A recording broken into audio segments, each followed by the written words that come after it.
ನಂಜನಗೂಡು ನಗರದ ಶ್ರೀ ನಂಜುಂಡೇಶ್ವರ ಸ್ವಾಮಿ ದೇವಾಲಯದ ಮುಂಭಾಗದಲ್ಲಿ ಹಿಂದೂ ಧಾರ್ಮಿಕ ಸಂಸ್ಥೆಗಳು, ಧರ್ಮದಾಯ ದತ್ತಿಗಳ ಇಲಾಖೆ ಹಾಗೂ ಜಿಲ್ಲಾಡಳಿತ ಮೈಸೂರು ಸಹಯೋಗದಲ್ಲಿ ನಡೆದ ಮಾಂಗಲ್ಯ ಭಾಗ್ಯ ಸಾಮೂಹಿಕ ವಿವಾಹಕ್ಕೆ ಶಾಸಕ ದರ್ಶನ್ ಧ್ರುವನಾರಾಯಣ್ ಉದ್ಘಾಟಿಸಿ ಮಾಂಗಲ್ಯ ವಿತರಿಸಿದರು.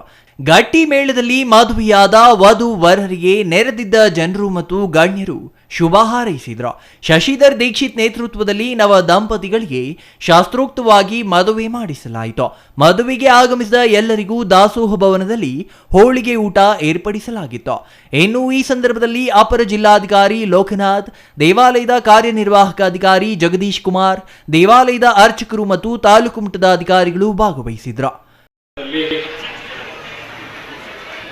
ಧಾರ್ಮಿಕ ದತ್ತಿ ಇಲಾಖೆ ಹಾಗೆ ಹಿಂದೂ ಧಾರ್ಮಿಕ ಸಂಸ್ಥೆಗಳು, ಜಿಲ್ಲಾಡಳಿತ ಮೈಸೂರು ಜಿಲ್ಲೆ, ನಮ್ಮ ಕರ್ನಾಟಕ ಸರ್ಕಾರದ ವತಿಯಿಂದ ಮಾಂಗಲ್ಯ ಭಾಗ್ಯ ಎಂಬ ವಿಶೇಷವಾದಂತಹ ಒಂದು ಕಾರ್ಯಕ್ರಮವನ್ನು, ಸಾಮೂಹಿಕ ವಿವಾಹವನ್ನು ಇಲ್ಲಿ ಹಮ್ಮಿಕೊಳ್ಳಲಾಗಿದೆ. ಈ ಒಂದು ಸಾಮೂಹಿಕ ವಿವಾಹ ಕಾರ್ಯಕ್ರಮಕ್ಕೆ ಎಲ್ಲರಿಗೂ ನಮಸ್ಕಾರ. ಈ ದಿನ ನಂಜನಗೂಡಿನ ಶ್ರೀ ಶ್ರೀಕಂಠೇಶ್ವರ ಸ್ವಾಮಿ ದೇವಸ್ಥಾನದಲ್ಲಿ ಸರ್ಕಾರದ ಜನಸ್ನೇಹಿ ಕಾರ್ಯಕ್ರಮವಾದ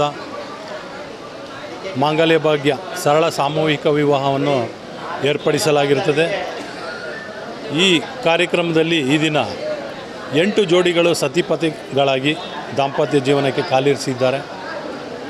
ಇದರಲ್ಲಿ ನಂಜನಗೂಡು ತಾಲೂಕಿನ 3, ಗುಂಡ್ಲುಪೇಟೆ ತಾಲೂಕಿನ 1 ಜೋಡಿ, ಮೈಸೂರು ತಾಲೂಕಿನ 2 ಹಾಗೂ ಟಿ ನರಸೀಪುರ ತಾಲೂಕಿನ 2 ಜೋಡಿಗಳು ದಾಂಪತ್ಯ ಜೀವನಕ್ಕೆ ಇವತ್ತು ಶಾಸ್ತ್ರೋಕ್ತವಾಗಿ ಕಾಲಿರಿಸಿದ್ದಾರೆ.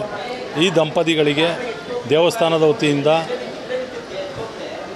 ವಧುವಿಗೆ ಸೀರೆ ಮತ್ತು ರವಿಕೆ ಕಣೆಗಳಿಗಾಗಿ ರು 10,000 ಹಾಗೂ ವರನಿಗೆ ಪಂಚೆ ಶರ್ಟಿಗಾಗಿ 5,000 ರೂಪಾಯಿ ಮತ್ತು ಚಿನ್ನದ ತಾಲಿ ಹಾಗೂ 2 ಗುಂಡುಗಳನ್ನು ಉಚಿತವಾಗಿ ನೀಡಲಾಗಿರುತ್ತದೆ. ಹಾಗೂ ಊಟೋಪಚಾರದ ವ್ಯವಸ್ಥೆಯನ್ನು ಸಹಿತ ಇವತ್ತು ಕಲ್ಪಿಸಲಾಗಿರುತ್ತದೆ.